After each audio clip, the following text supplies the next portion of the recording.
Country music star Parker McCollum is on the road for the tour of his latest album, Never Enough. The CMA Award nominee is bringing the Burn It Down tour to the capital city on March 1st, and I am so excited to be chatting with him about this awesome show. Parker, it is a pleasure to have you on. Oh, yes, ma'am. Thanks for having me. So I hear that you're a Texas boy. Can you share a little bit about your upbringing and how it's been able to influence you to be a country music star?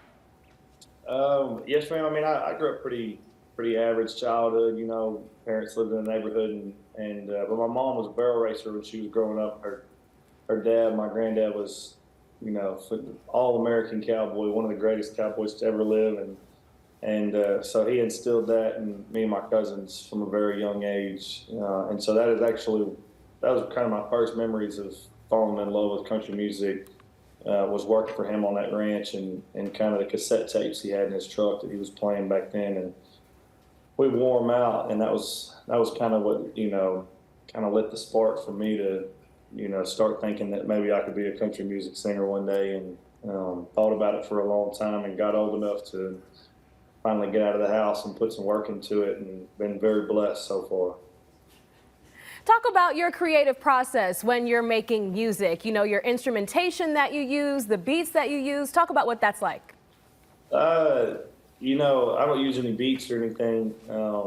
It's pretty raw. It's just me on a guitar sitting around kind of making stuff up until something sounds cool. So I wish, you know, people ask me all the time what my process is or what my formula is, and you know, I really don't have one. I've written songs and made music the same way I have since, you know, I was probably 16 years old, just, you know, kind of rambling over a melody until something comes together. And I feel like I have a pretty good ear for when a song's good enough to show it some love and pay some attention to it. So anytime I feel like one is, I'll grind on it pretty hard.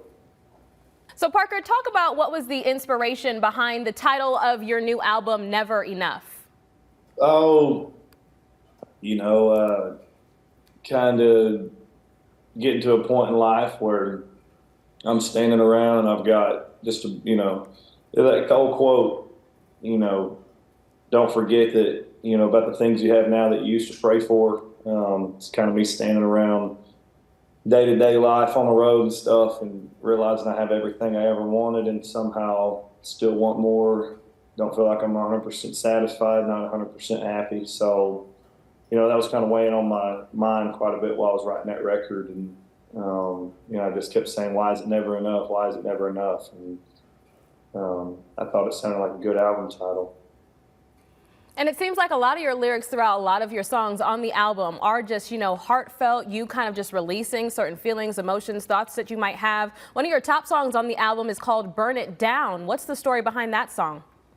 You know, that was such a funny song how it came about. I was writing with Lori McKenna and Hillary Lindsay and Liz Rose, and they'd come over to my house, and I was pretty much done writing a record, which is the worst thing that they want to hear when they walk in. Drove all the way to my house, and I say I don't really want to write today, but we did anyways. And I hadn't been thinking about burning anything down or anything like that. It just, you know, I was kind of picking on my guitar and started singing that over and over again, Burn It Down, you know, just over and over and over again, and kind of turned into this thing. And you know, I just kind of started laying out what it looked like in my head, and they were kind of throwing stuff at the wall, seeing what sticks. And sometimes it happens like that. Sometimes it's just kind of effortless and pops out, and other times you really got to grind it out and overthink it for a long time before it comes together. So the fact that one of the biggest hits on the album and you know, what the tour's named after was such a random,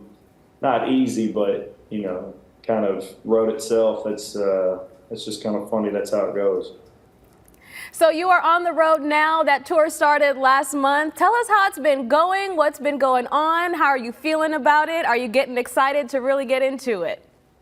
I have been really excited. You know, I was pretty burnt out at the end of last year by the time we finished the tour, but I had some really good time off and got to go hunt and spend a lot of time at the ranch and see family. So when we first started the tour, I was like, man, I don't know if I'm ready to get back to it. But that first night was so electric that, I walked off stage and I'm like, oh yeah, I'm ready to go. I missed it. So, but it's been great. We've been all the way up in the Northwest and the Midwest, and I think this coming weekend's the 4th week of it.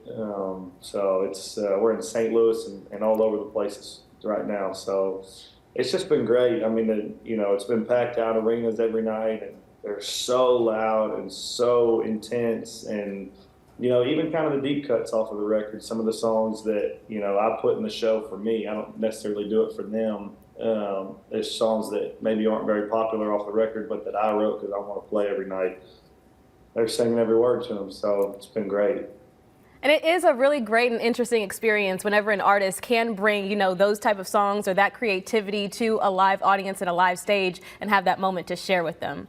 Lastly here, Parker, just talk about what you hope to bring to audiences on this tour. What makes you feel as though this is going to be a show that people will not want to miss?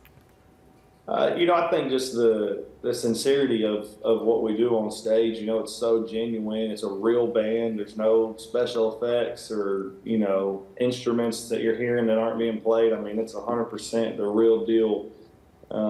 It's so raw, and maybe, some nights it sounds a little too raw, but no, I think, when you come see us, you're getting your money's worth, and you're seeing 7 guys on stage that are in perfect sync and are all on the same page, and they're giving it everything they got for, an hour and a half, 2 hours. So, I think it's worth the price of admission, in my opinion.